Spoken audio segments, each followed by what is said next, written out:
Blog Talk Radio. It's Monday night,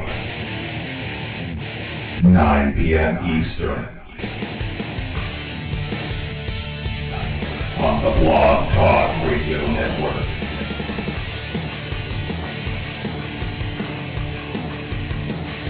Once again, it's time for the most intriguing talk radio on the internet today.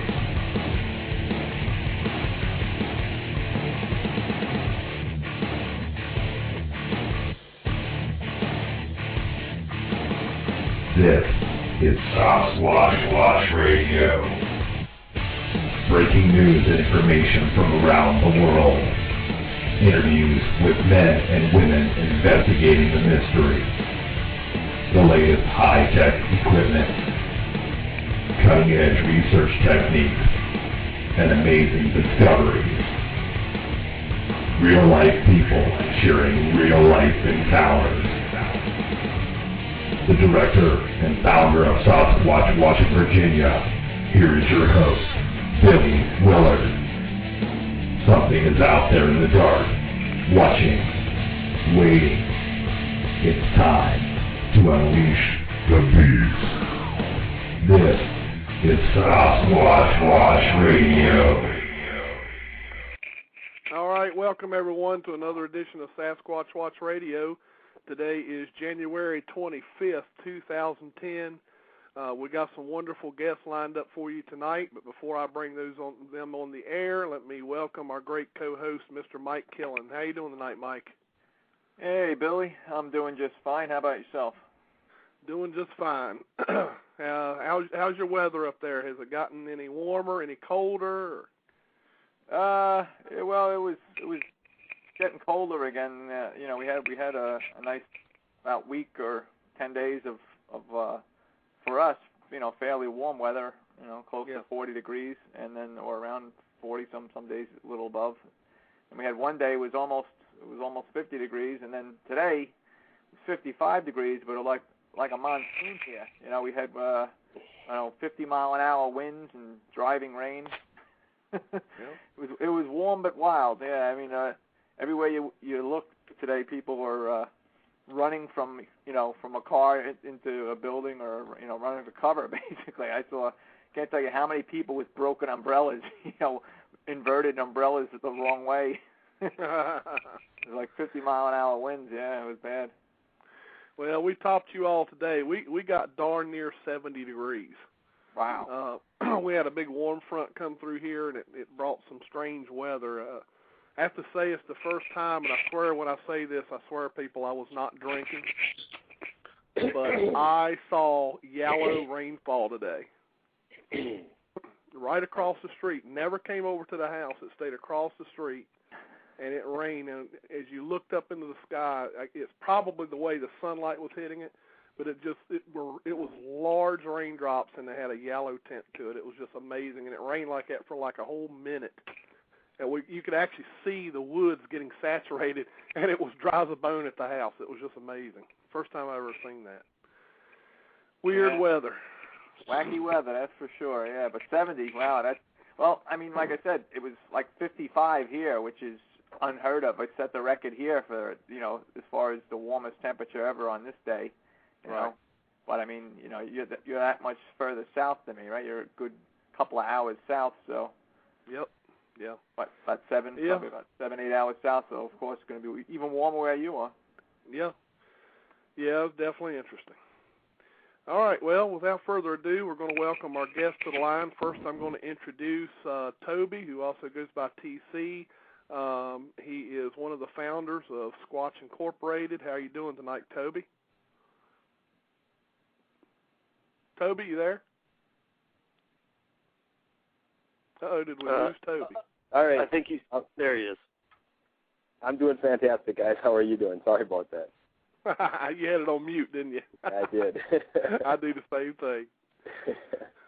And then, of course, your partner there, Tim, also known as Wildman. He is also one of the founders of Squatch Inc. How are you doing tonight, Tim? Doing great. Thanks for having me on. It's great to have both of you on. We really wanted to get you guys on because I've been talking to Toby now for, I don't know, but Toby, it's been over a year now, I guess, since me and you've been with the ABS, I guess. Yep, that's correct. And I know that you guys stay pretty active up there in Wisconsin and Minnesota, and wanted to get you on the show because you guys go out in the field quite a bit. So I know you've got a lot of stories to tell us and things that you've been doing. So, Toby, just so everybody gets to know you a little bit, just kind of give everybody a brief overview of who you are and what you do and that kind of thing. All right. Well, I'm 36 years old. I reside in southeastern Wisconsin right now, and I kind of have one of the more standard bios when it comes to this, as with that being, I got interested in this type of thing when I was younger, from seeing one of the movies in the theater with my father, and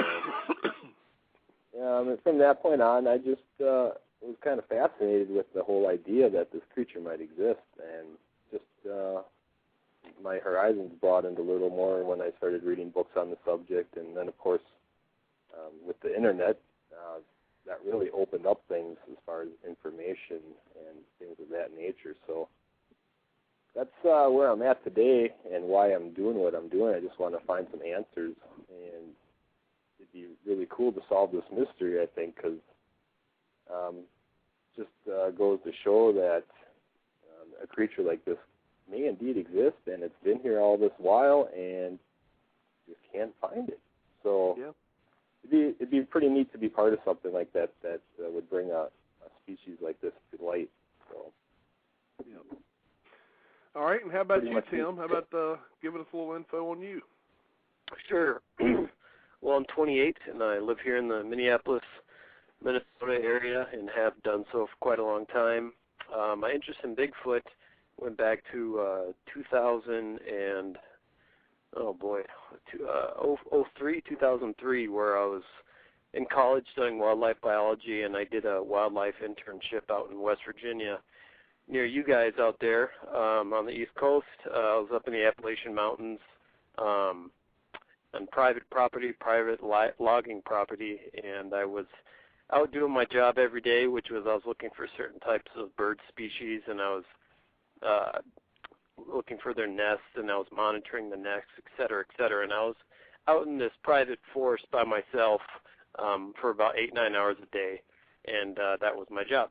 And while I was out there, not knowing anything of Bigfoot, I had all these strange things happen to me. Never saw the thing that made the noises and where I had these experiences, but all the things that happened to me were, after I found out later, were possibly Bigfoot related.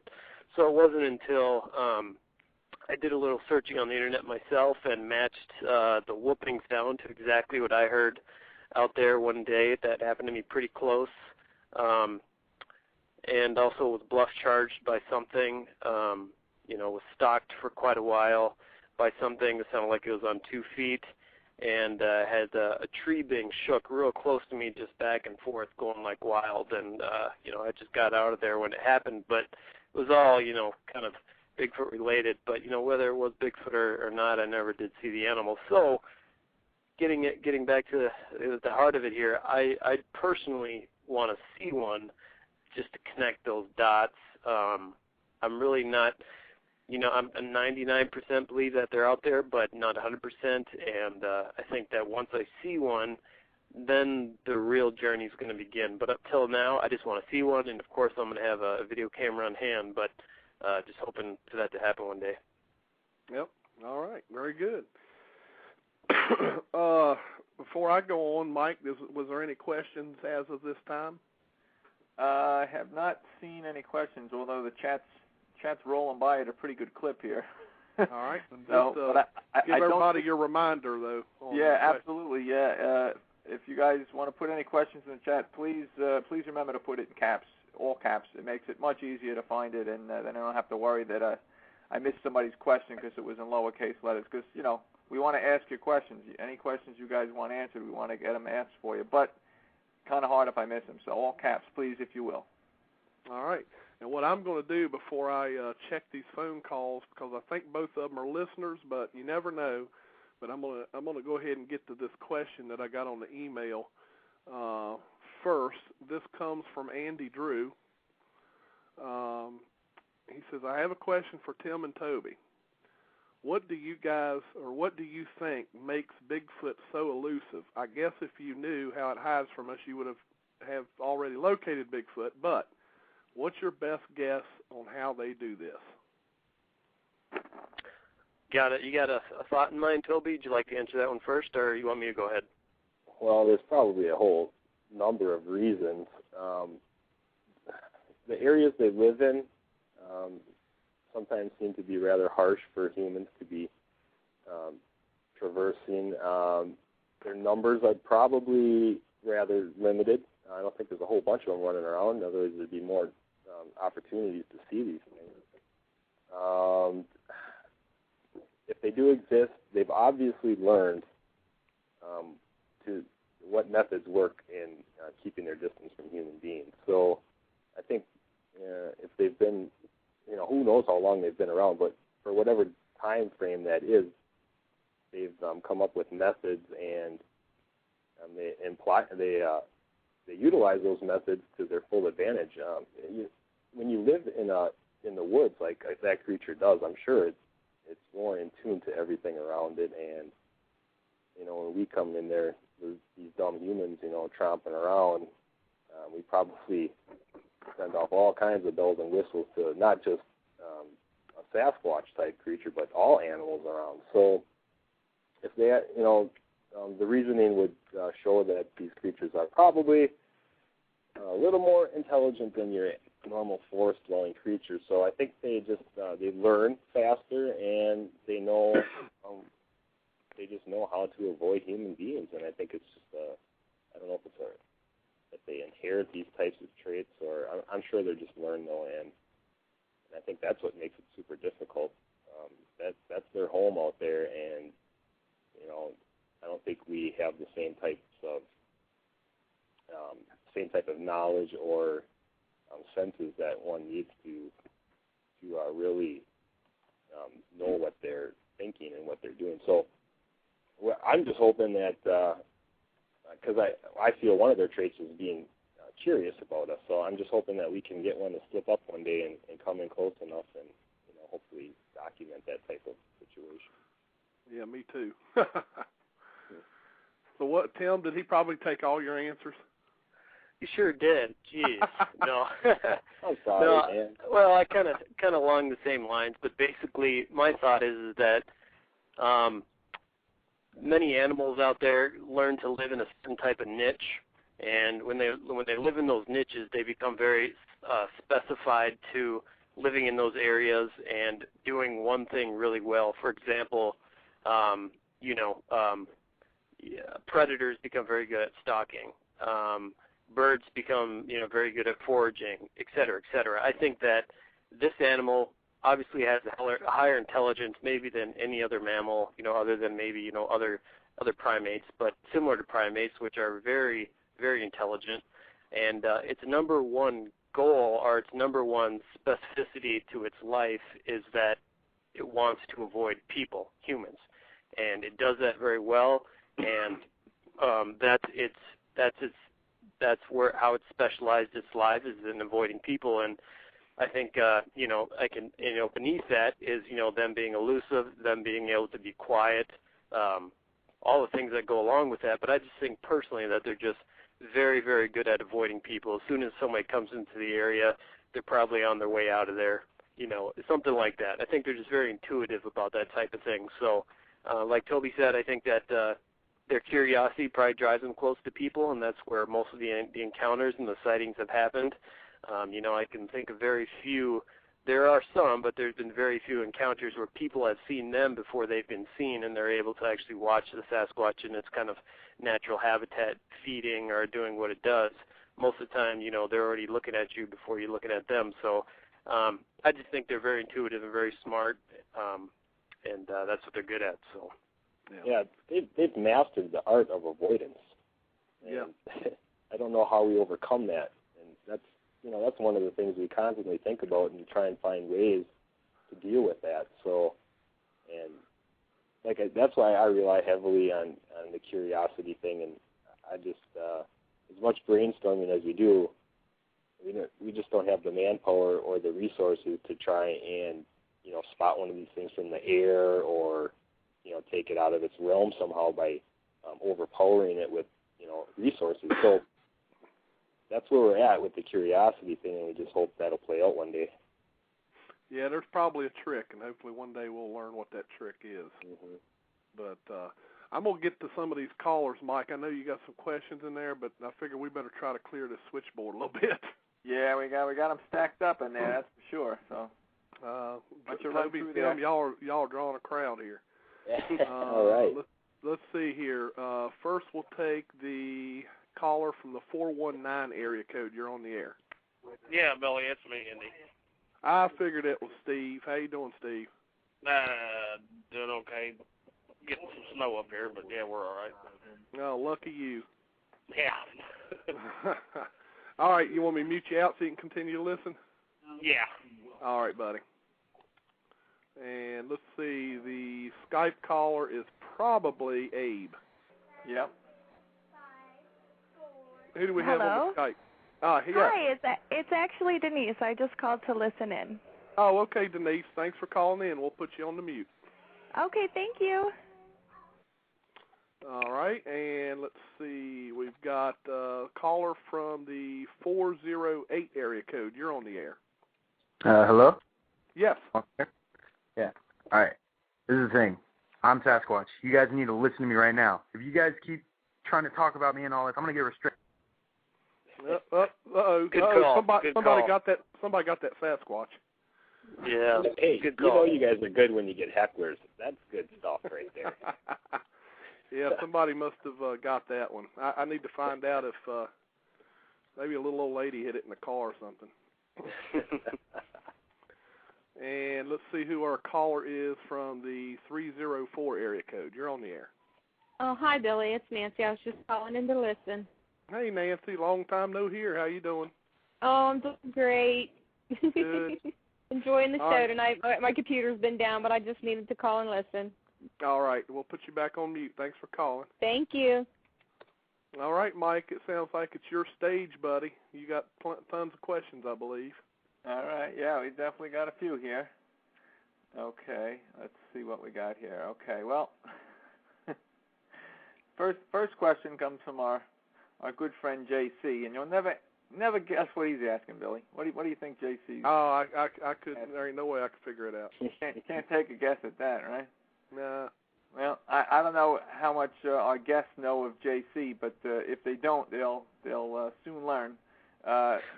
JC in the chat, he likes to ask a lot of people this question. It's kind of like similar to Bill Green, but a different question. JC wants to know. He says, "Ask Toby, who is the world's greatest Bigfoot hunter?" Now, is that a trick question? There's only one answer to that question as far as JC is concerned. So he knows I know the answer. I just don't like saying it. Think carefully before you answer. All right, John Cartwright. Fine. There he goes. There he goes now. We'll never hear the end of it. Yeah. Well, JC, congratulations. There's at least two of you that think that anyway. Okay. We've at least confirmed the second person that has that opinion. Okay. Next question is from Gettysburg Yeti. And Gettysburg has got a question. He says, I noticed on Squatch Inc's webpage that they have a moon phase application. As a new person to squatching, can the guest explain the importance of moon phase on squatching? I started looking into that like 2 years ago, and I took some reports strictly from Wisconsin, and I tried to grab all the reports that would indicate in the report what day of the month it was and this and that, and I tried to put those up against the moon phases, and the problem I had is I only had 21 reports, and I couldn't draw any real conclusions from that, whether or not there was more or less sightings on these moon phases. So I can't answer that for sure one way or the other. It'd be really cool if someone took the time and did an extensive investigation into that, because there might be something to it. I'm not sure, but I just didn't have enough information to say with one way or the other if these reports or sightings were occurring on any specific moon phase. But there might be something to it. Some people say that they do correlate, and I just don't know if we have the proof to say with any authority one way or the other. All right. I mean, if you go look at other animals, it seems that there is knowledge that activity is higher during certain moon phases as far as feeding and things like that. I know hunters use these moon phases to base, what time of the year they're going to be in the woods or what time of the month. So I'm not sure if that applies to Bigfoot or not. Yeah, well, I know some people feel that the moon phase definitely affects the way certain creatures act. Certain times of the month, like you said, it may affect their actions. As far as personal preference, I like a full moon because you can see so much farther at night. That's just definitely. It makes it easier for us in that respect. But yeah. Yep. But I think if someone did take the time, the information is there, and you could run the numbers and come up with something, I would think. But just doing the 21 reports I did, it took me like 5 or 6 hours, and I would think you'd have to probably compile 200 or 300 reports to really get a good sense if that is occurring. So. All right, let me try to get one of these other callers, Mike. Okay. We got 2 more stacked up here. All right. Caller from the 408 area code. You're on the air. Hi. I've been listening to your show for a while, and I wanted to know some questions about the Sasquatch. Okay, go ahead. Where is he regularly sighted? I mean, I've seen pictures from many different places, and I want to know which area is credible. All right, well, Tim or Toby, you want to take that? Yeah, sure. I'll do my best. I guess most common is out on the West Coast, where you're calling from, California. Washington, Oregon have been real popular areas. Lately, it's been basically all across the United States, from even in places that you wouldn't suspect, like Iowa, Arizona. But they're definitely more popular on the coasts and the East Coast and the West Coast. All right, thank you very much. 1 second, I have to hold on. My son's doing something. I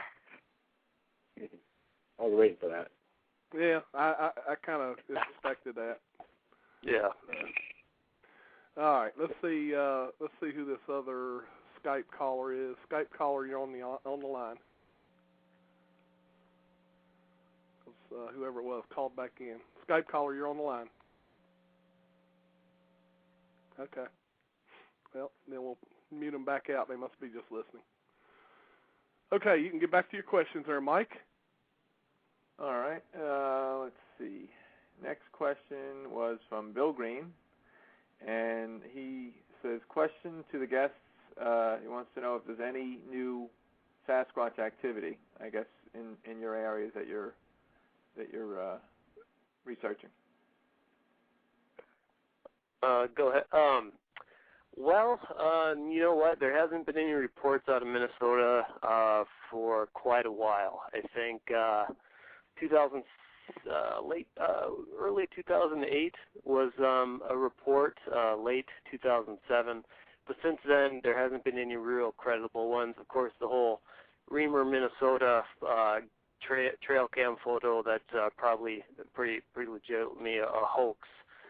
But other than that, nope, there hasn't really been too much going on. And we've gotten a few reports from folks in the Minnesota-Wisconsin area who've had some past reports and things like that, but nothing too current. All right. All right, there you go, Bill. Hope that answered your question. We had one more from Spin Dave in the chat. Wasn't in all caps, but he does say question, so I figured this is for the guests.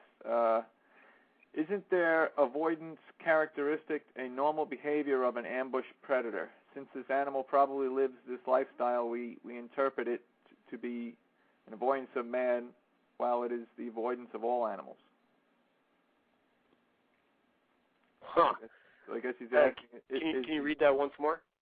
Yeah. Well, the first part is more like the question. I guess the second part is just more clarity on it. But the question says, isn't their avoidance characteristic a normal behavior of an ambush predator? So I guess in his opinion, he thinks it's behaving like an ambush predator. And then he goes on to say, since this animal probably lives this lifestyle, we interpret it to be the avoidance of man, while it is the avoidance of all animals.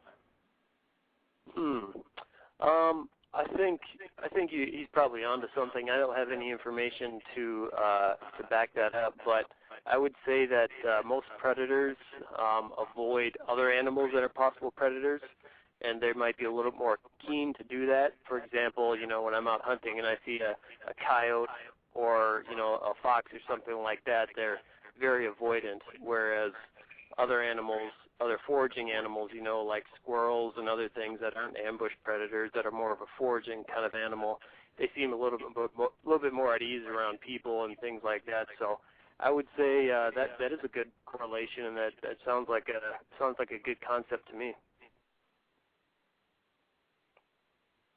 All right, there you go, Spin Dave. So he thinks you're onto something. Cool. Well, thanks for the question. All right.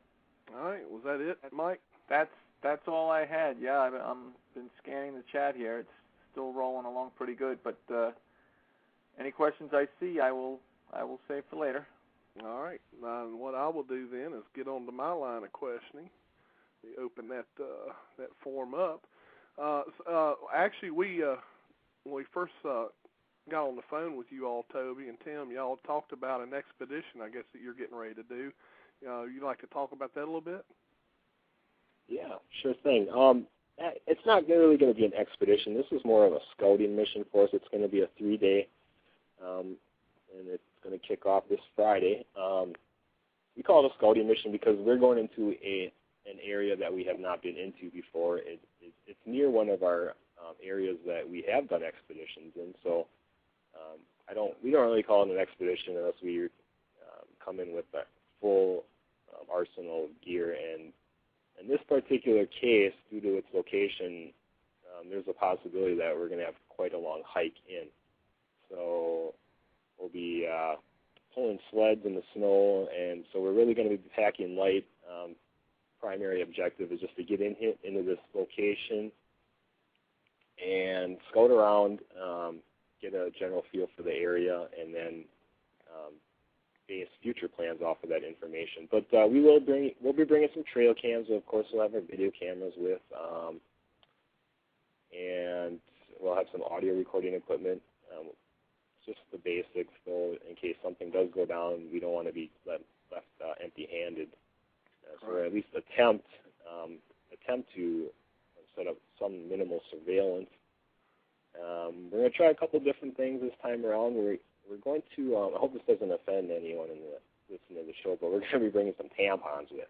And what we're going to do with these tampons is soak them in different types of substances and hang those in different areas of this region that we're going to be in, and cover them with trail cams. I think one of the smell attractants we're going to use is some cologne, and then I think we have some smoke, some liquid smoke we're going to put in one of the tampons. And the reason we're using a tampon, I just feel awkward saying that word. So, but because they soak in the substance, and when you hang them, they'll emit that smell for a long period of time. So it'll be more than enough for 3 days worth. So that's one of the objectives we're going to try and do. But this area we're going in does have a sighting report out of it. It might be the one Tim's talking about, one of the more recent ones that we've heard about. So we're pretty excited.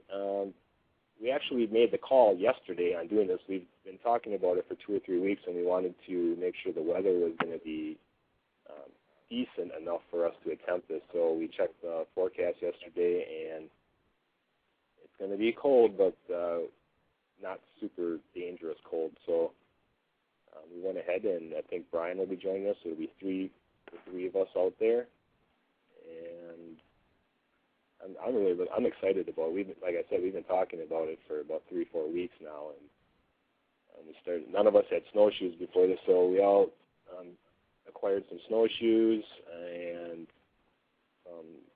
minus 40 sleeping bags, and things like that. So pretty excited. I don't know, Tim, if you want to add some things to that.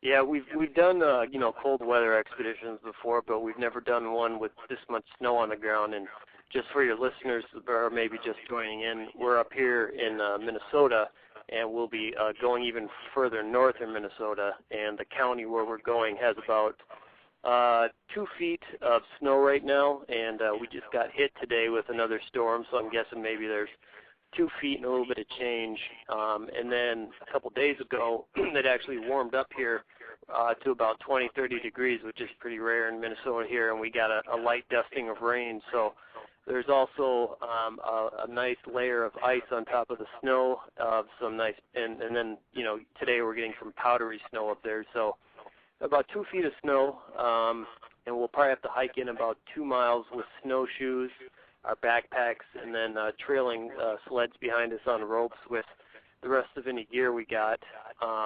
And I think we're expecting 11 degrees on Friday, 16 degrees on Saturday, and then maybe a little bit higher on Sunday. So we'll be staying the night, Friday night and Saturday night.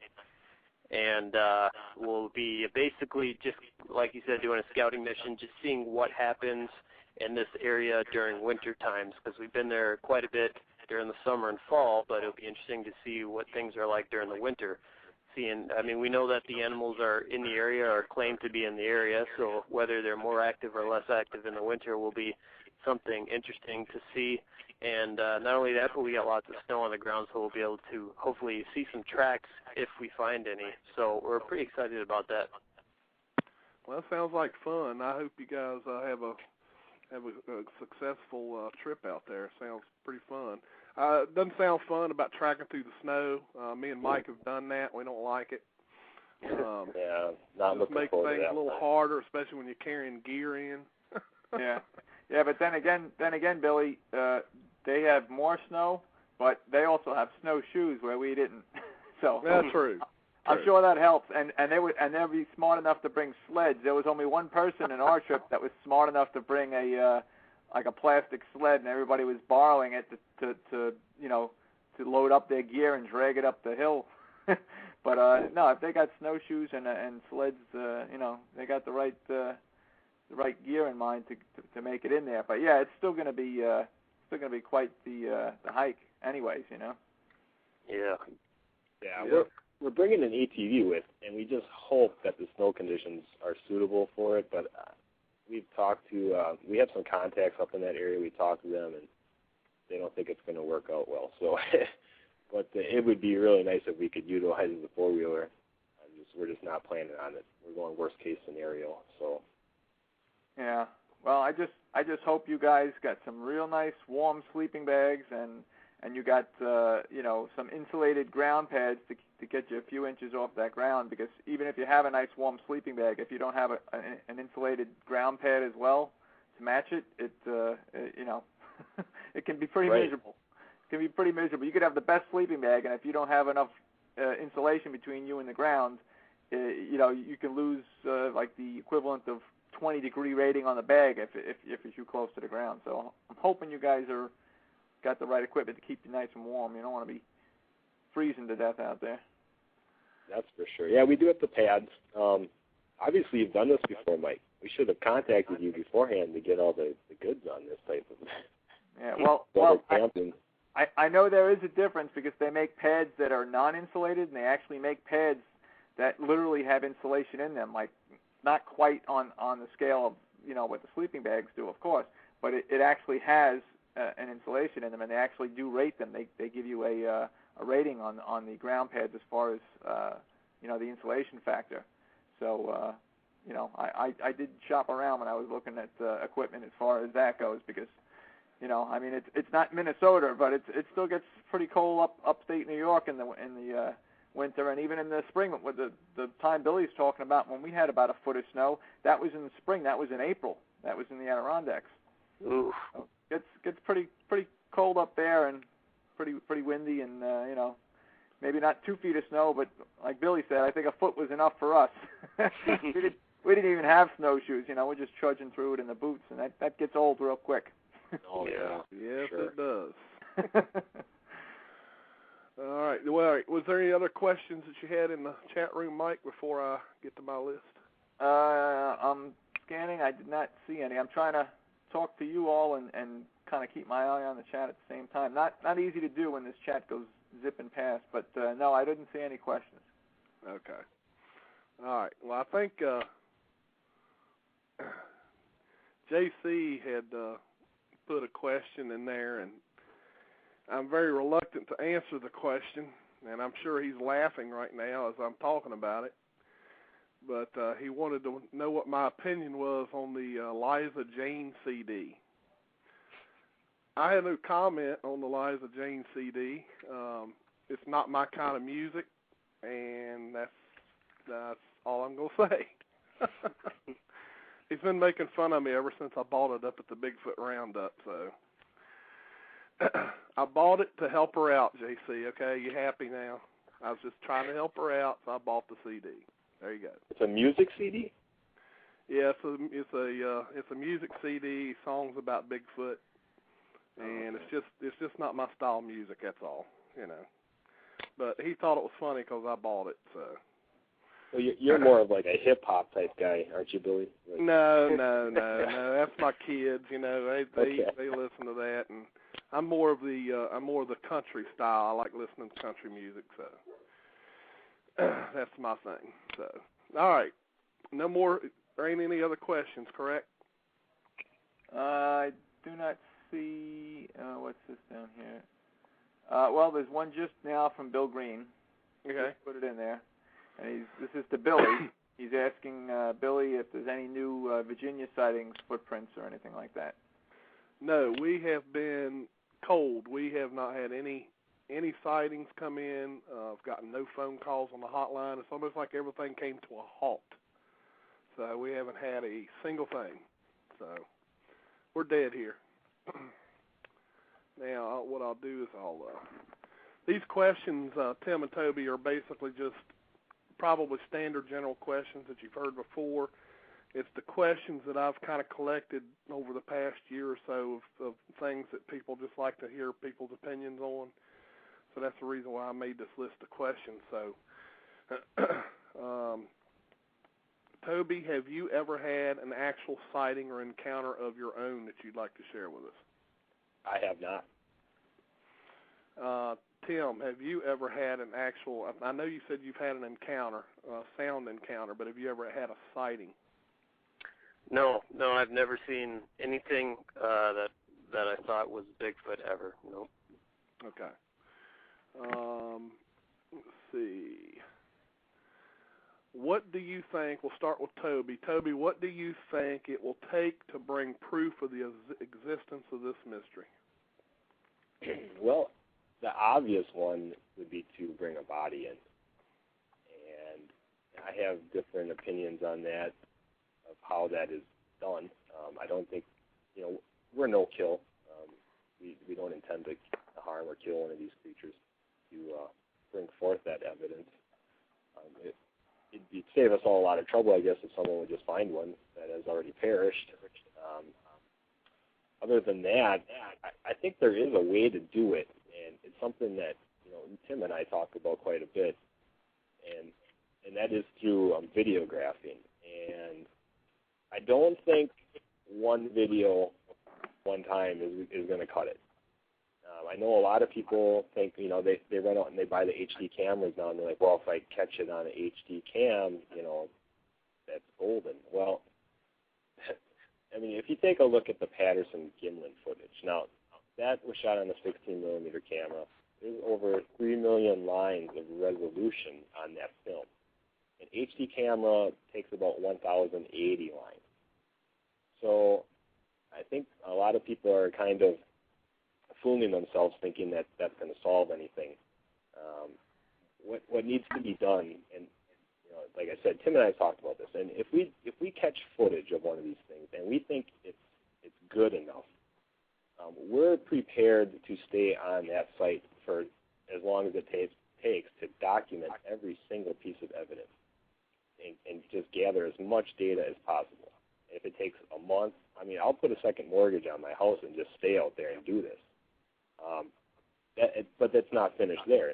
Then I think we have to present that evidence to a scientific organization or someone that has the credibility and professionalism to look at all the data, the film, and make a judgment on that. And even then, it's that's not going to seal the deal, I don't think. I think from that point on, I hope if everything is good enough and it persuades the scientific community to take a second look at this and incorporate more resources into the search. And I think with that type of involvement from scientists and professionals, that it could be at that point where more footage is obtained in a type of environment where it can be documented to the levels that science will need. So I guess rounding all that up, I think good footage with proper documentation could spark interest in the scientific community, but even that footage I don't think will be the end all to it. So it's going to take a lot of work. It's going to take a lot of time, but it can be done that way, I think. I think it'd just be easier to have a body. What do you think, Tim? You think the same thing? You think it's going to take a body? Yeah, I do. I agree with everything that Toby said, 100%. We're both on the exact same page when it comes to that. But even at a lower level than that, basically the only people out here that are out here really looking for these animals that are ever going to actually get any proof are your average Joes like me and Toby, you yourself, Billy, and Mike, who are just guys out there with video cameras and audio recorders. And the truth is that the public, the mainstream public, the scientific community, the people that we need to actually get support believe that Bigfoot researchers are a bunch of idiots. And there are a lot of people out there who are doing what we're doing that are given a bad image of Bigfoot researchers by not establishing any credibility, without going around doing it the right way, making false claims, things like that. So I think one thing that we need to do to prove that this animal is real is people need to get their act together. If they call themselves a Bigfoot researcher, quit being so hokey pokey and calling an unknown animal up in a tree an unknown primate, or calling a hoax photo without really researching it and figuring out what it's all about, calling that a Bigfoot. I mean, we're getting laughed at right and left by the public. You know what I mean? Tom Biscardi is a perfect example of somebody who's becoming wealthy off of people like us.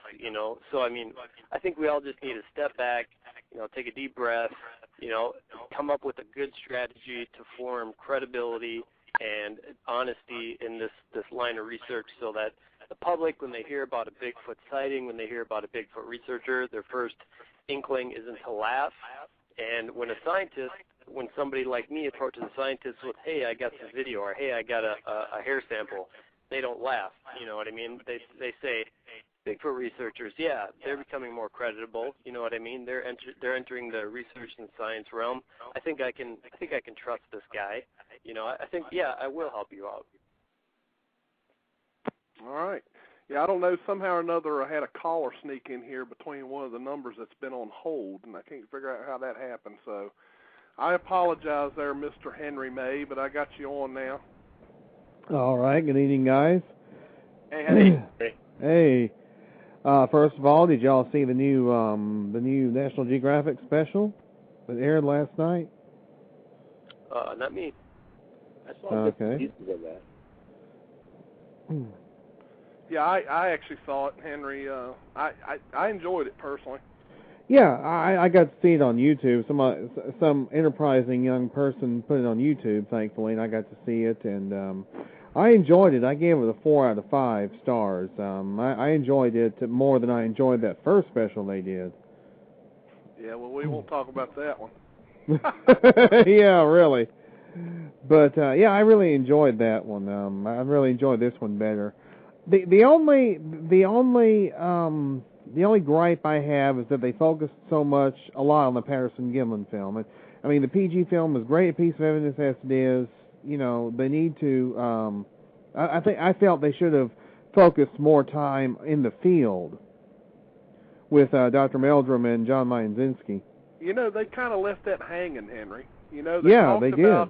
They talked about Mayenzinski and Meldrum going out there and hanging up those snares. But, yeah. You know, they just kind of left it at that. They didn't really go back to it, and I was like, wow, man, I feel like I was cheated. Yeah, me too. I wanted to see more of that. You know, I wanted to see them focus more on that rather than focusing so much on the PG film. And Bill Munn's excellent work notwithstanding. Right. Yeah. Well, anyway, I wanted to ask the guests. Let's see, are you both from Minnesota or just Tim? Just me. Toby's from Wisconsin. Ah, okay. Do y'all find a lot of that a lot of reports tend to be surrounded in rural surroundings? Do you find that there's a tendency for the Sasquatch to be more attracted to that sort of environment rather than because I know that Wisconsin and Minnesota are fairly heavily populated. Yeah, why don't you answer that question first, Toby, about Wisconsin? You there, Toby? Oh, Toby? Yeah, hello? Did you hear his question? Yeah, I did. I'm sorry about that. Well, as far as the reports that we've taken firsthand, there's nothing to indicate one way or the other. It's probably 50-50 as far as where these sightings are occurring. And I think maybe your perception is slightly off, Henry, about the population. As you get up into the northern and western parts of Wisconsin, and there's not much around as far as human dwellings. The landscape up there is pretty vast wilderness, so it kind of, as it connects with Canada and all that, you got the same thing. There's not a lot of people around in those areas. But yeah, I'd say it's about 50-50. Obviously, we do get some reports in the rural line areas, and I don't think we've taken any that were near a person's home. We haven't seen any of the reports, that some people claim that Bigfoot are looking in their windows and things like that. Yeah. But maybe, Tim can talk about the Minnesota reports, but as far as population, though, it's just heavy woods. Wisconsin is very thick in the northern portion of the state. And even some of the southern, there's the Kettle Moraine Forest in the southern portion of Wisconsin is very thick and pretty large at that.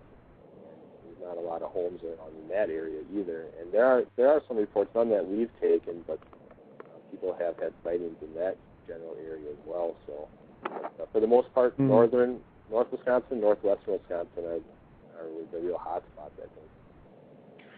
Yeah, and as far as Minnesota, one interesting thing about Minnesota is there's a county near Minneapolis that's only about 30 minutes away called Anoka County, and there's a handful of sightings there, along with one of our research areas who's a friend of mine who we've had on our show, Squatch Radio. He's had Bigfoot sightings on his property, and he's only 30, 40 minutes away from the Minneapolis area. But most of the sightings, Minnesota is more populated, I would say, than Wisconsin, a little bit more spread out. But, northern Minnesota, which has part of the boundary waters in it, which is extremely remote, very plentiful in resources for wildlife. You don't hear about a lot of sightings coming out of there.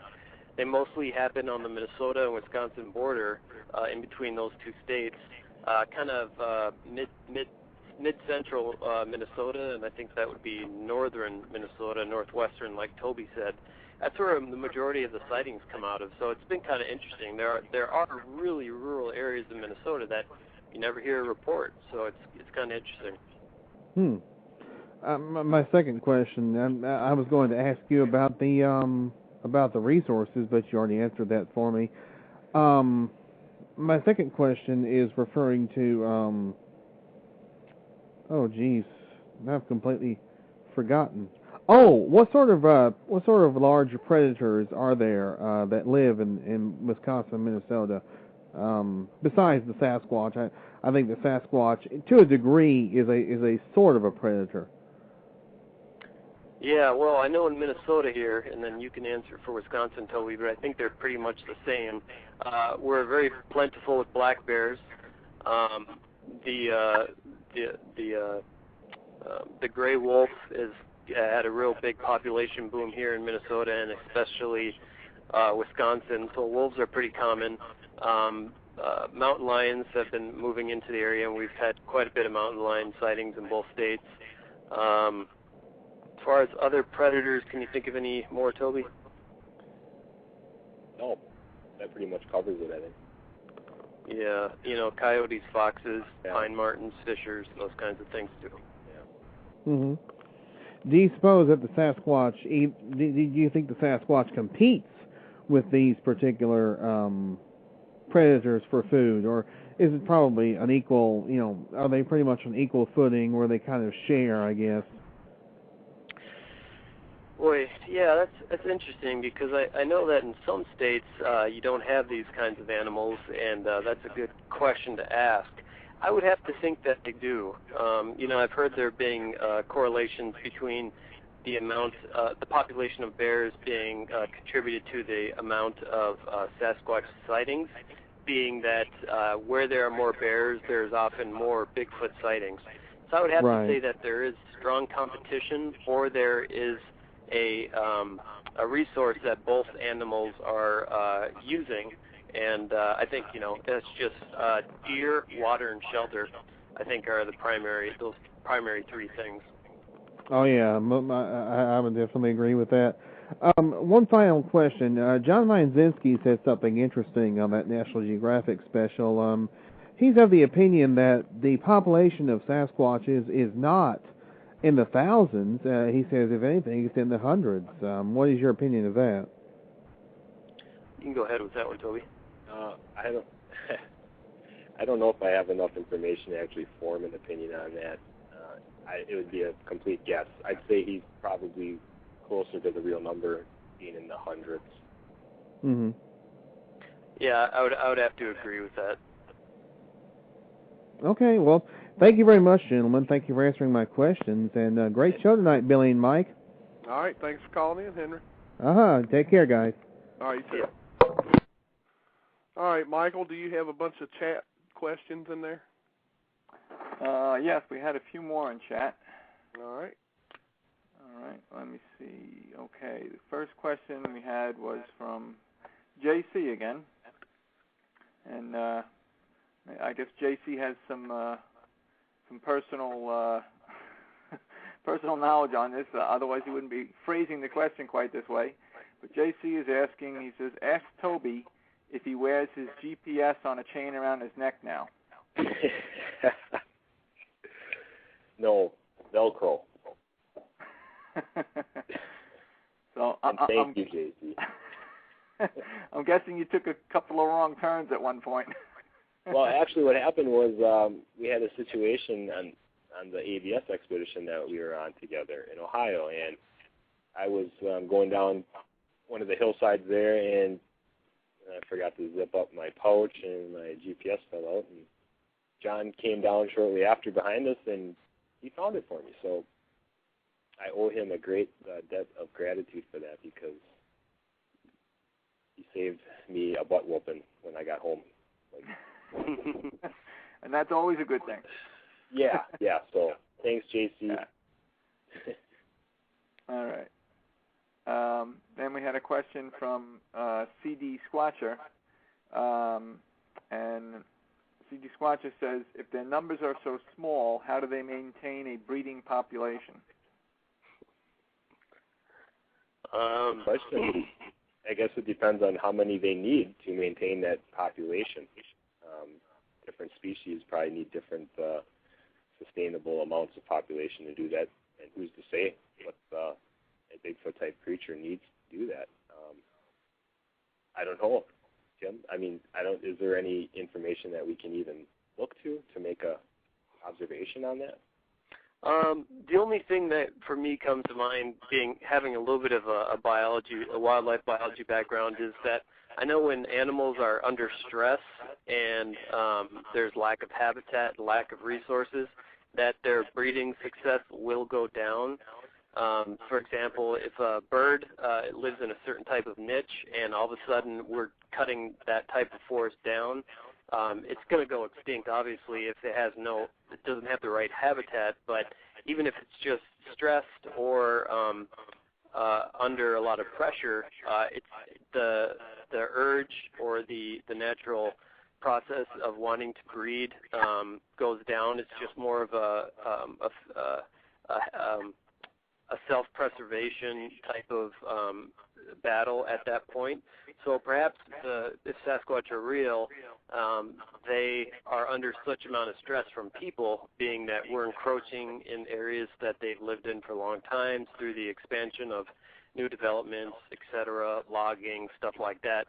Perhaps they were they had a larger population in the past, and now that we've changed things so much, maybe they're breeding less and less, and it may be just a matter of time before they go extinct. Who knows? But I think that not every one probably breeds. Maybe maybe that's a major struggle in their lifespan.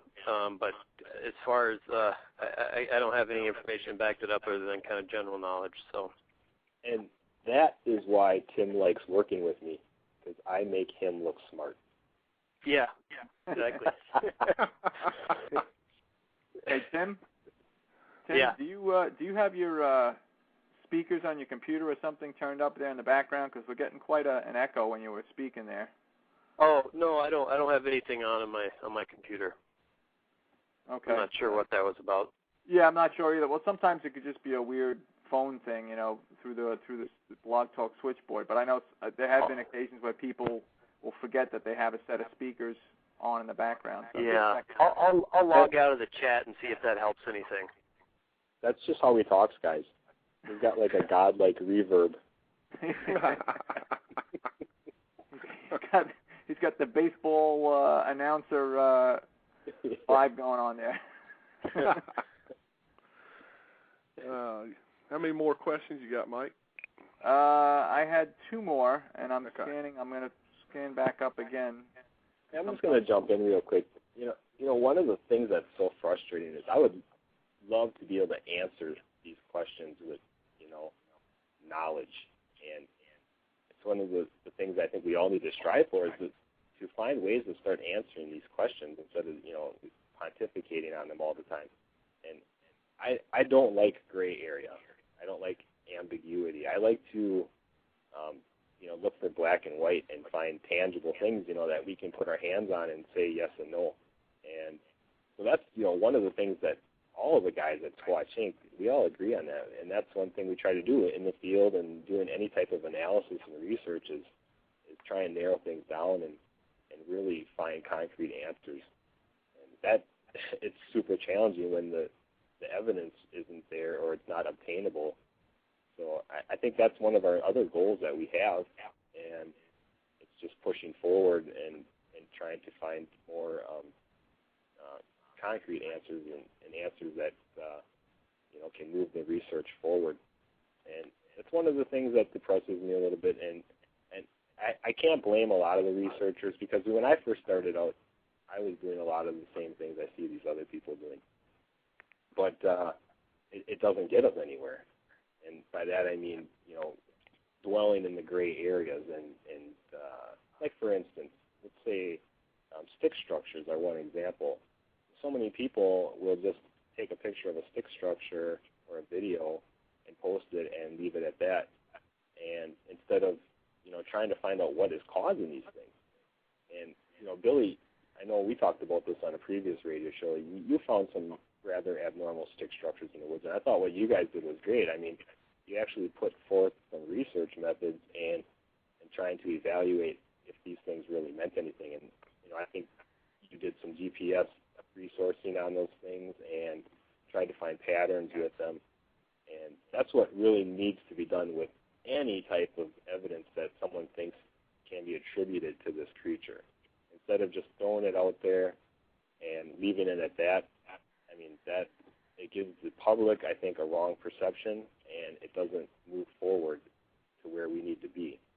So that's one thing that we've really shied away from to date, and it's why you don't see us, like we do utilize YouTube, and we think it's a great venue for us to show what we do to the public in hopes that they find what we're doing to be credible and that they'll come to us and be, instead of being so reluctant to give a report, we hope that they can see that and say, okay, well, these guys are going about it the right way, and that they'll come to us. And so that's why you don't see a lot of stick structure type things from us. And the videos we do have on there, we're pretty much debunking them. Some stick structures, like the ones that you investigated, Billy, there could be something to those, but I think 99% of them are done with the hands of Mother Nature or humans. For the most part. I don't want to get off on that whole thing with the stick structure, but that's just one example. And if people really think there's something to those, put forth the time and effort into trying to find out what is causing them. And it might be hard, it might be tough, but still, that's the path that has to be gone down to find out more information. Yeah, I mean, you can usually tell if there's been some type of an ice storm or a wind storm, something. If you look at the surrounding area and you see a lot of, treetops broken out with a lot of sticks laying around, that usually gives you an indication. Okay, there was a storm here, and these things have fell here. You can tell. Yeah. But when you start finding those structures that, the sticks are there and they're put together in such a fashion, and everything else around you is, neat and tidy, so to speak. Those are the ones that are really strange, plus the ones that are off the beating path.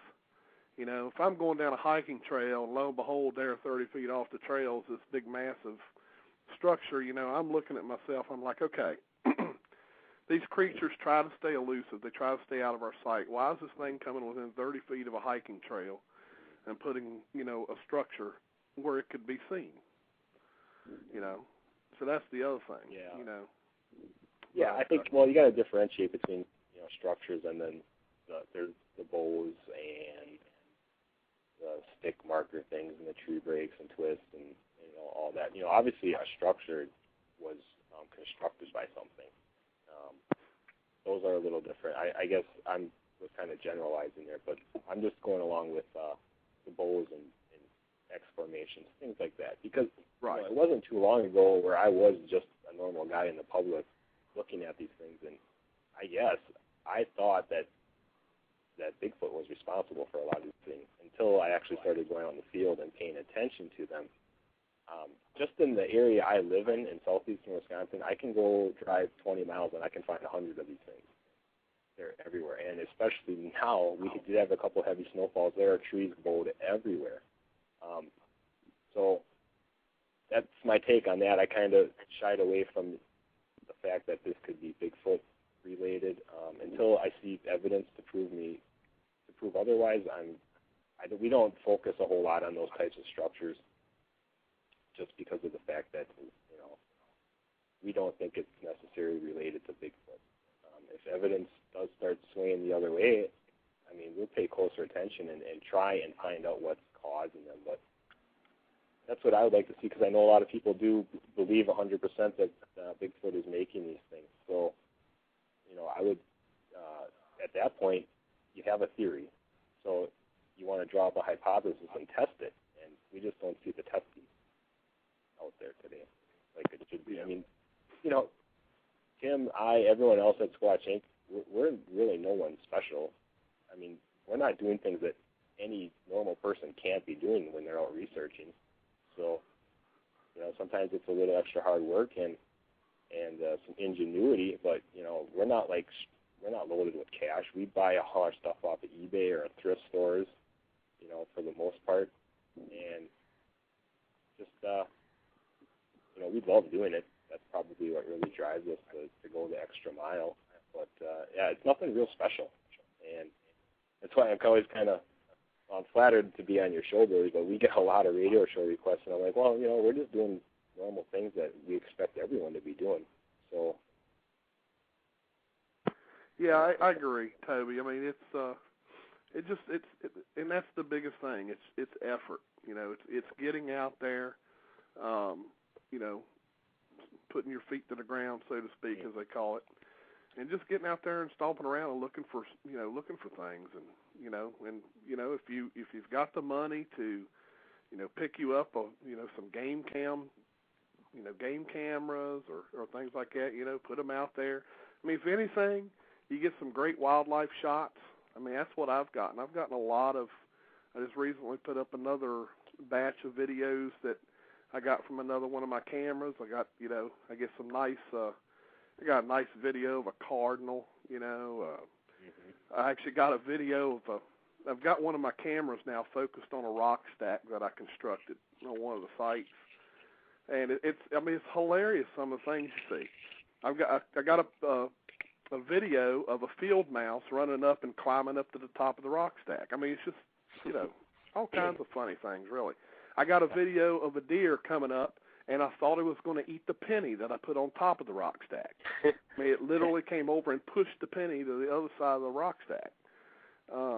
Just all kinds of funny things, really. And the best part about that, Billy, is when you're actually utilizing your equipment, you're learning how it works. Right, right. Yeah, and just by catching normal animals on your camera, you can probably figure out better angles for your camera. You're using it all year round, so you know how long the batteries might last in a certain time of the year, things like that. So yeah, I mean, it's not a bad thing to be out testing and trying new things and using the equipment you have. One thing I think I learned the most was of the deer that was examining the rock stack. We hear a lot of folks talk about how deer are very leery to come around when they smell human scent. Well, my scent is all over that rock stack. And that deer, as well as two others, had no problem whatsoever coming up to that rock stack and literally smelling that rock stack.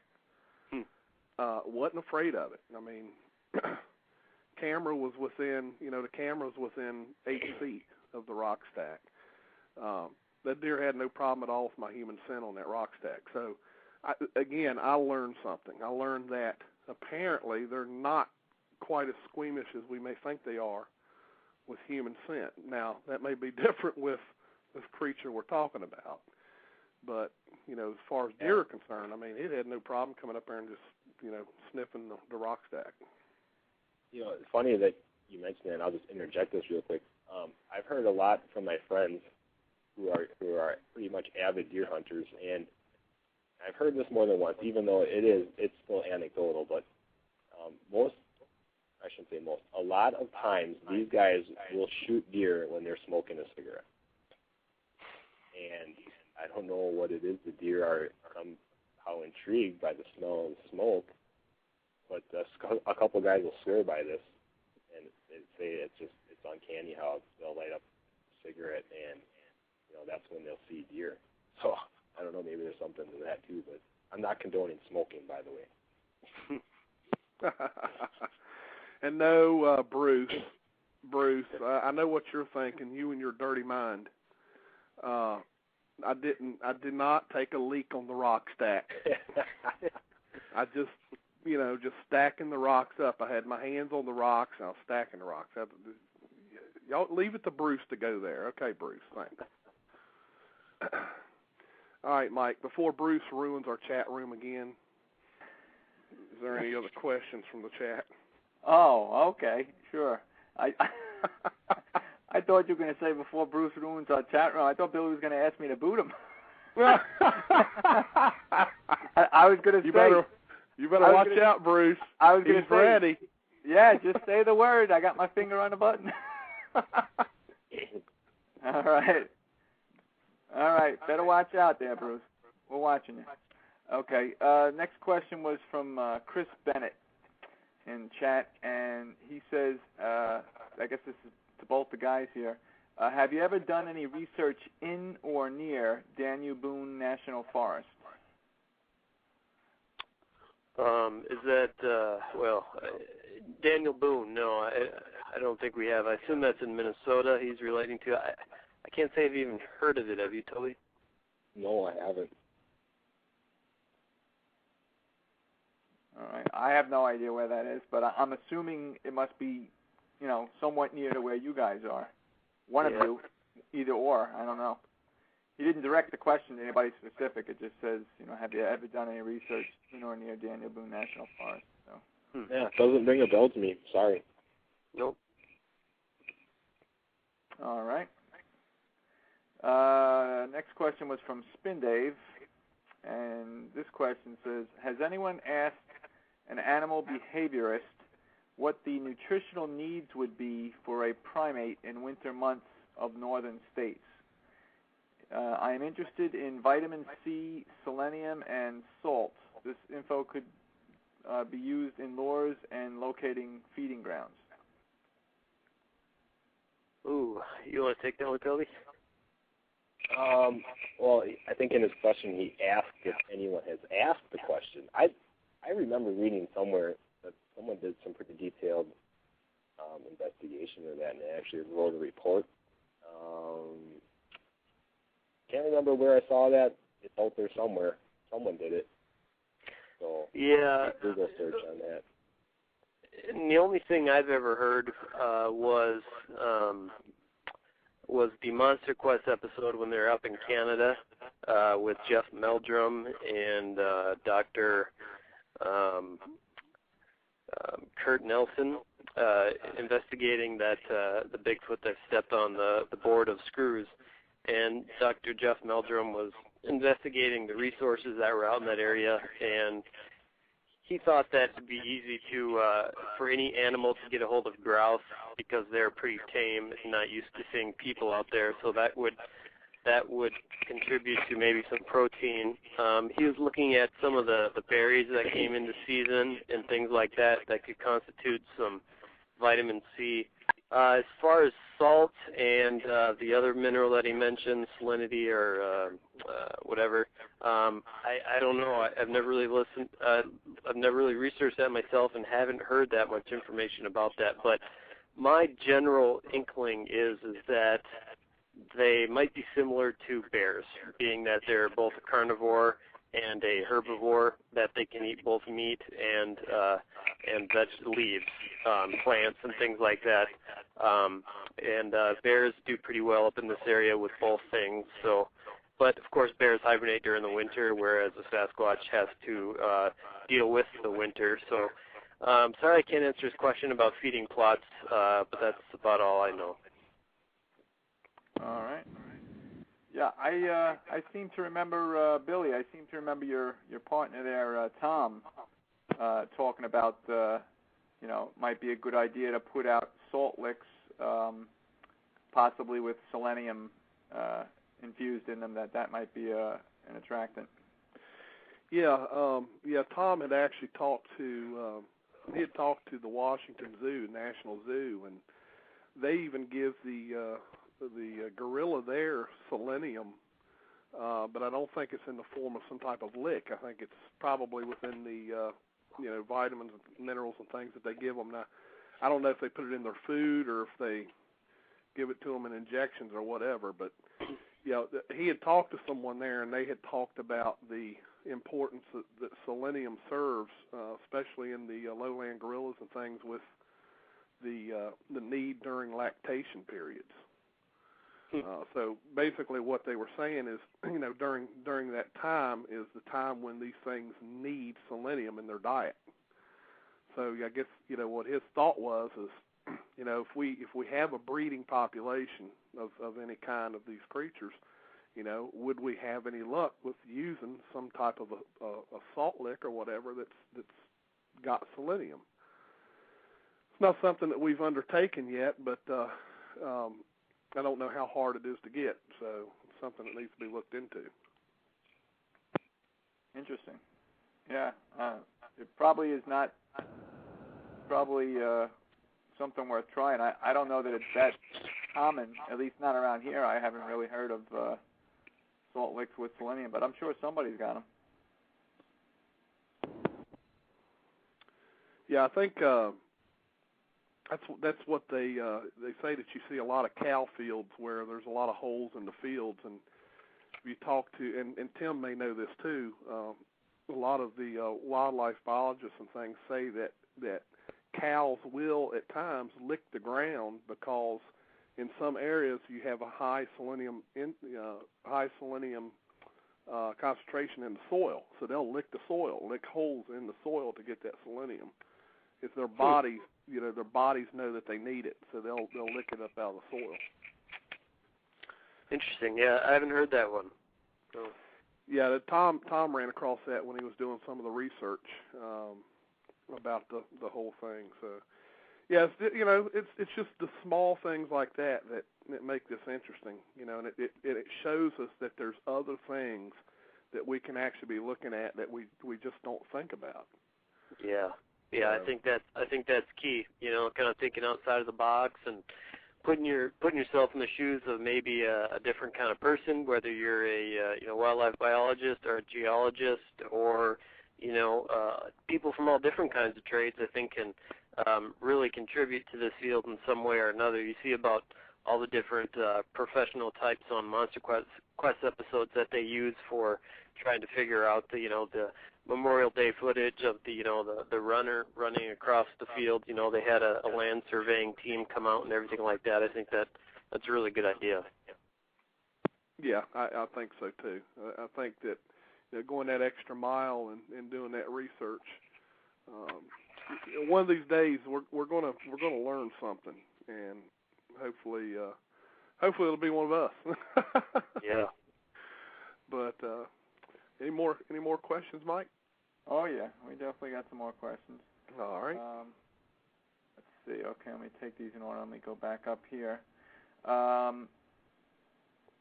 Okay, we had another. Okay, I did that one from Spin Day. We got another question here from Texas Dragon 55, and his question is: has the guest ever had a report where a deer hunter may have lost their kill to a Bigfoot? Nope. We haven't taken anything to Squatch Inc. I know there's reports out there. I've heard of some of those reports myself. I've heard of that happening. Guys shooting a deer, and before he can get down there and get it, Big Harry steps out of the woods and grabs it, throws it over his shoulder, and takes off. But I guess he's asking, have you guys personally had reports?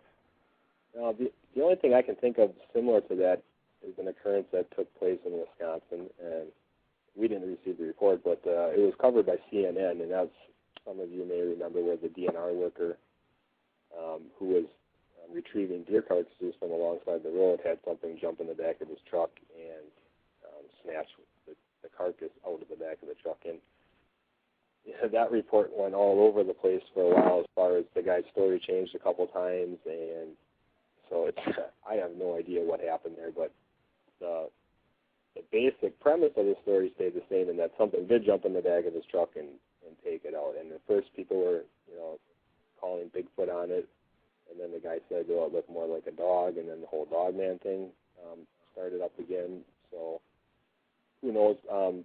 Generally, there are no bears in that area. Very seldom is one spotted down there, and when they are, they're usually removed right away because of the location due to the proximity of people. So, I mean, yeah, who knows what happened there? But that's the only thing I can think of. As far as reports, we've had our websites up like about 2 years now, so we don't have like hundreds of reports that have come in. We have about 20. So we don't really have a broad range of different types of reports that cover a large scenario. So.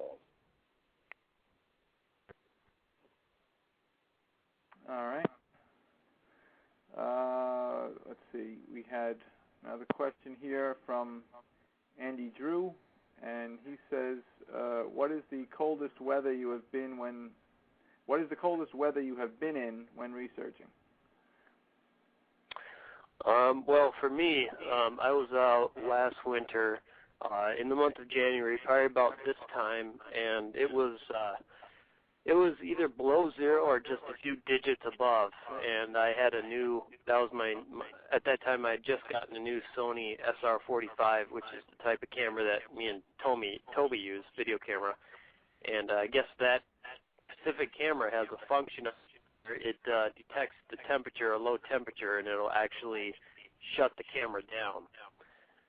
And a little dialog box comes up on the screen saying temperatures are too cold for this camera to operate, now shutting down. So that was kind of a bummer.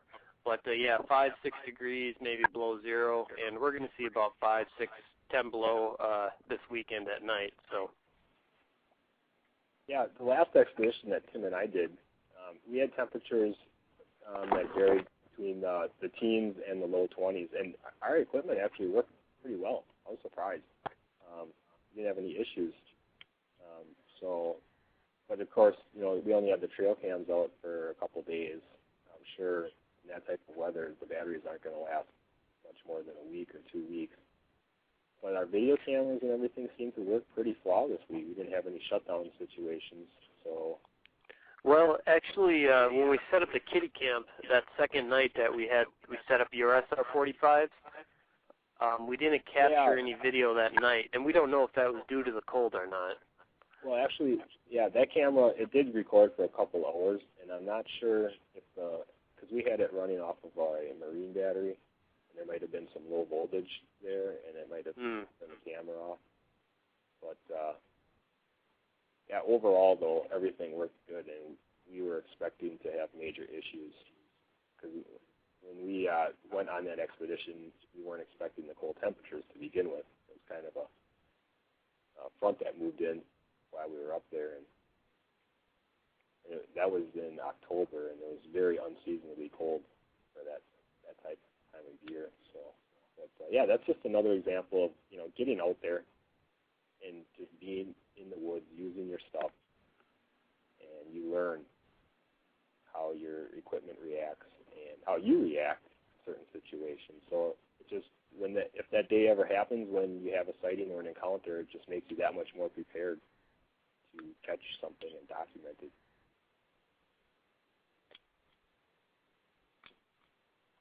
All right. Next question was asked, I think, at least 3 times by Black Badge in the chat, and the first time he didn't have it in all caps, so I did not know that it was meant for the guest, and that's what happens, folks. If you do not put your question in all caps, I'm not necessarily going to realize it's for the guest unless you put the words "for the guest" in there, or a question with an asterisk or something, because if it's not in caps, I'm not really looking for it. But I did pull this question after he asked it again, and it's from Black Badge. It says, the Minnesota Iceman, I believe, is once billed as coming from Wisconsin. He wants to know if Bill or Toby have any comments on that, but I think he meant... he typed the same... All right, never mind. He typed the same thing. Okay. Yeah, that was his question. Yeah, as far as that, the only thing I really know about that are the pictures I've seen of it. I haven't really done much research about that at all, so my answer is really limited to what I can say other than it's just something that's really weird looking to me. I don't know what it is. It could be a hoax. It could be something that's legit, authentic. I have no clue. Hey, Toby, is that the video of the whatever kind of working its way through the waist-high snow? No, it's not a video. There are no videos of it. I know it's like it's been in traveling shows, traveling museums, and things like that. It's a thing that's like, it looks like a Neanderthal type man in a glass case, and it's called the Iceman. I'm pretty sure that's what the question is referring to. Yeah, I think I've heard of that, also called Wendigo, which is kind of a really aggressive kind of Bigfoot Neanderthal looking thing. I don't know anything about it. Yeah, you're right, Toby. That's that thing that traveled to like different fairs. It was kind of a sideshow type thing where they would take it to different venues like fairs and carnivals and things like that, and people would look at it, and it looked like it was in a block of ice. I mean, it was kind of obscured. You couldn't really see it real clearly, but yeah, that's what they're talking about. I know the thing, I think, came up kind of missing. Nobody really knows where it ended up. The original disappeared, and then shortly after, it supposedly reappeared. But from what I've heard and read, they believe that the original actually just disappeared, and that somebody, that they made like a copy, like they made a fake in its place, and nobody really knows what happened to the original. I forget who it was, but somebody that was some type of scientist type examined this thing, as well as he could when it was, out for public exhibition, and the guy was convinced it was the real thing, that it was a real corpse in there, and that one disappeared, and then they made a fake one that was later discredited. So mystery on that one. Yeah. Well, Mike, you got 3 minutes. All right. Well, I'll try to rip through some of these questions here. We got a couple left. This one's from Grasshopper. He says, question, how's the new Yukon and Mini DVR working out? Oh, it's working fantastic. I love that thing. For the money we paid for it, it is one of the best pieces of equipment I think that we have. They're fairly inexpensive when you're talking about night vision equipment. I don't know what they're going for now. They probably even come down in price a little bit more. But when we purchased ours, we got it for $350, and then the mini DVR, those go for a little over $100. But if anyone's seen the videos that we have of the gear rundown with that particular piece of equipment, it's so mobile. It's great. I mean, you can carry the mini DVR is like about the size of a pack of cigarettes. You can keep that in your pocket, and the night vision unit, pretty much the size of a pair of binoculars. You just throw that around your neck, and away you go. We've experienced really good battery life out of that unit, and we really love it. I wouldn't say crystal clear images, but very clear. Not nothing like HD or anything like that, but you can definitely tell what you're looking at with that thing.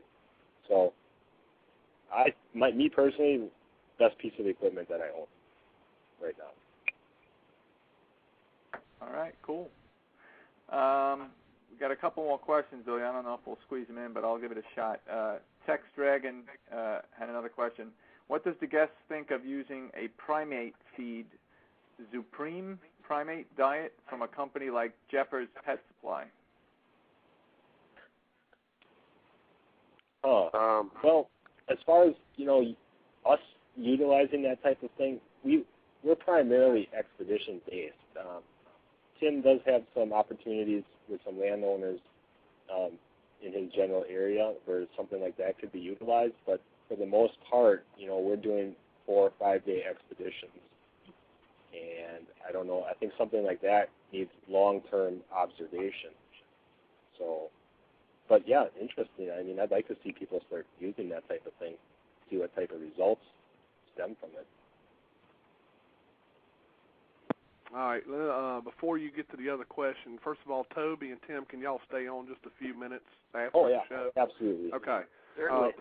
So any of the questions that are there, Mike, will finish up and that can go into archive. But before we go off the show live, I just wanted to say thank you to everyone that tuned into the radio show tonight. Tune in again next Monday night at 9 p.m. Eastern, and we'll have another great guest on the show. And without you guys, we wouldn't have a show, as we say all the time. So just wanted to say thanks a lot for everyone for tuning in. And, Mike, you can continue. All right. Yep. Okay, let's see. We had 2 more questions that I had seen, and I don't know if anybody put one in the last minute or two. I have not, I didn't catch any of those in the last minute or two. But the ones that were in the chat, we had one from Gettysburg Yeti.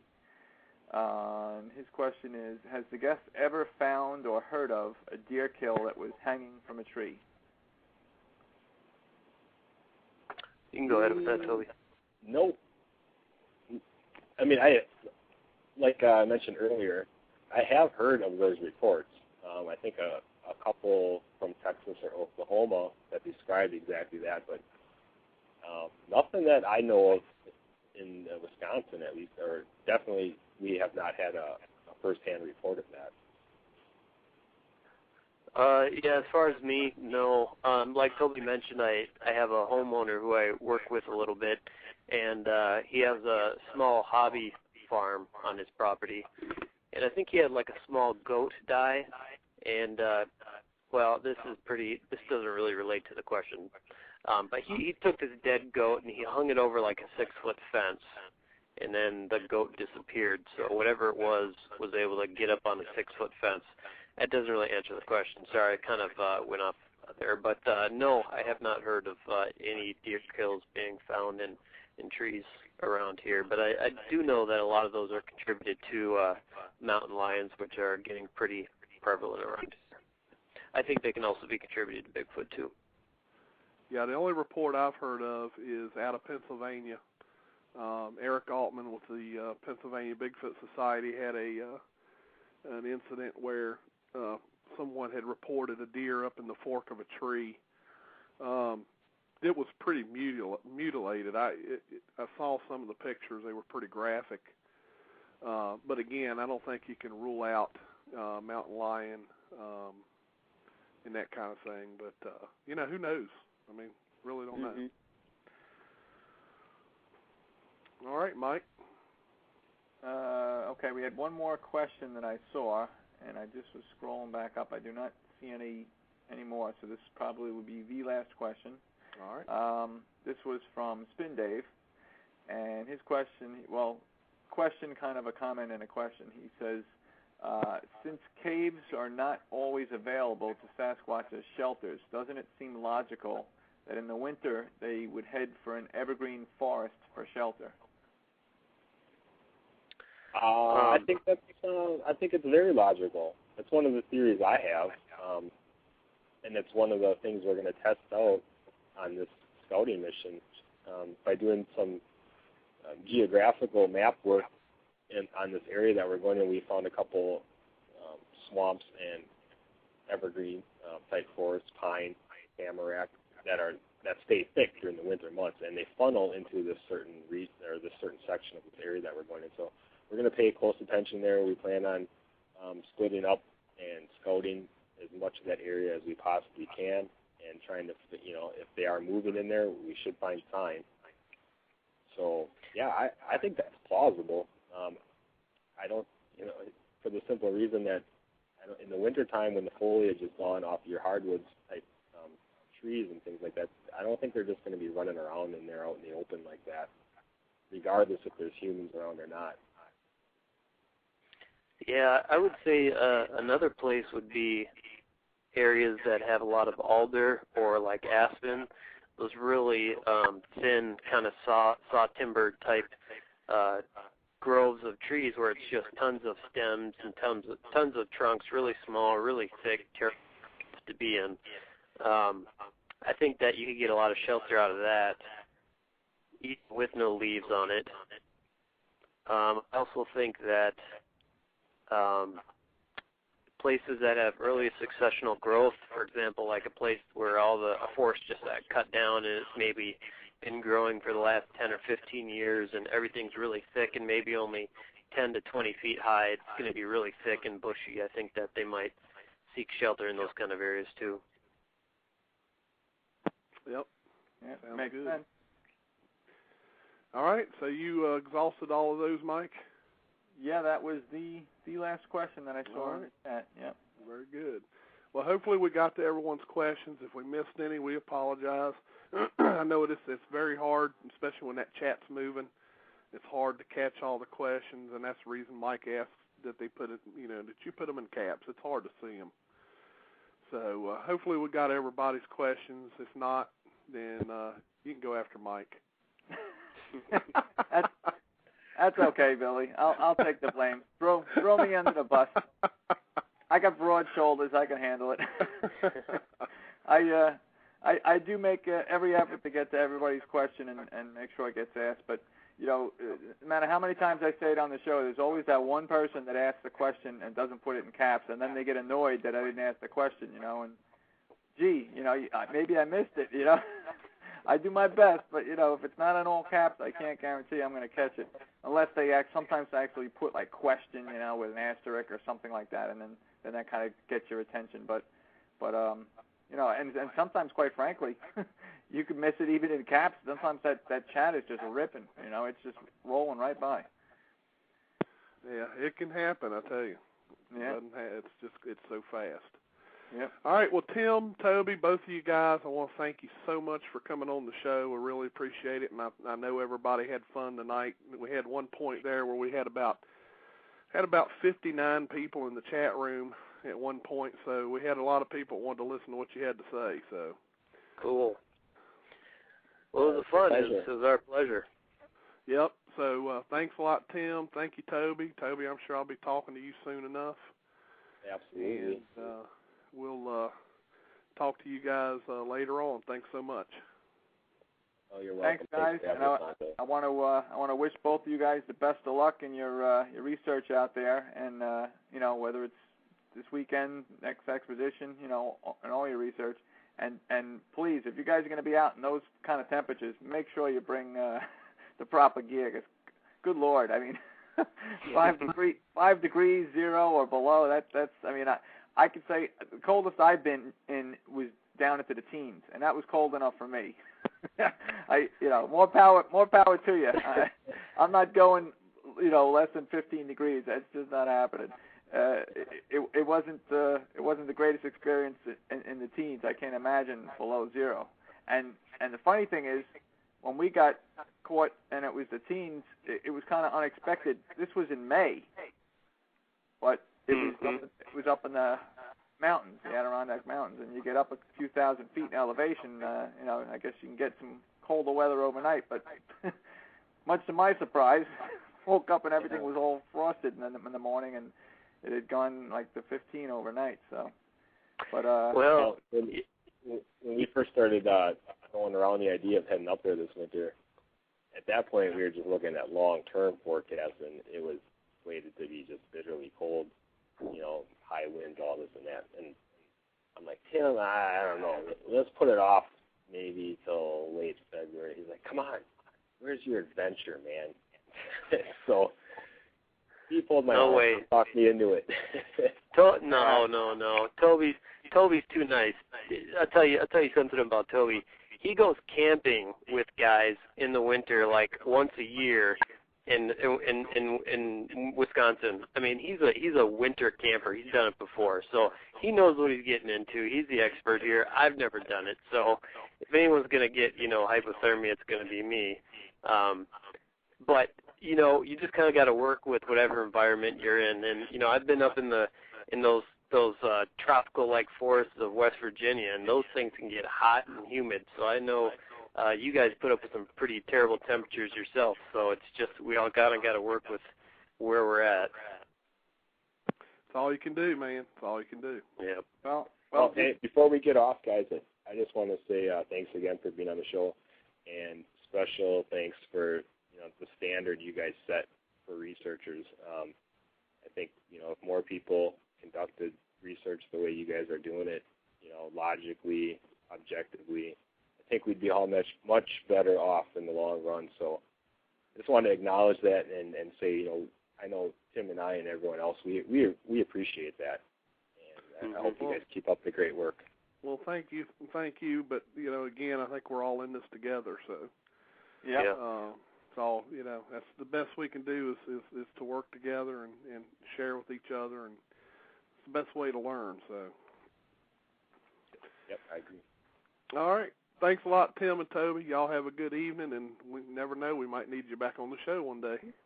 No problem. Hey, give us a jingle. All right, guys. All right, take care. Best of luck. Good night, guys. Stay warm. Thanks. Yeah, will do. All right, Mike. Thank you again for watching that chat room. I can't do it without you, that's for sure. Yeah, well, when you get a chat ripping like it was tonight, it's pretty much be impossible, I think.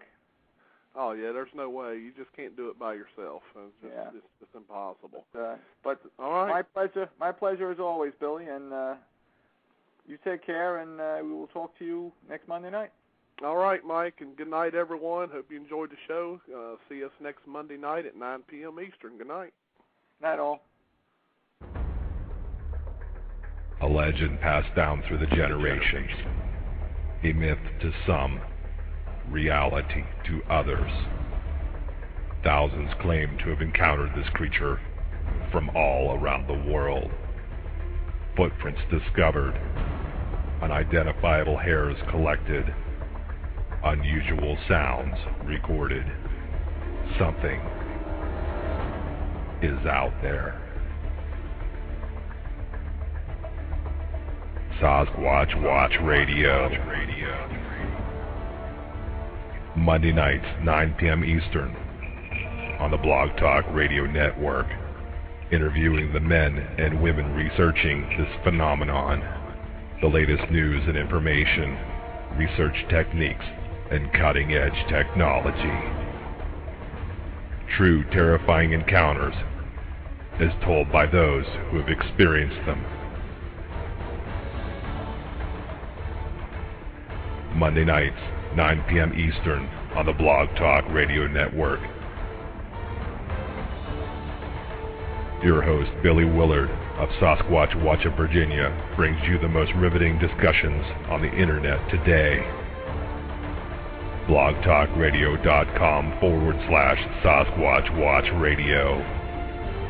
Monday nights, 9 p.m. Eastern, Sasquatch Watch Radio. The truth is out there. Welcome to Sasquatch Watch Radio.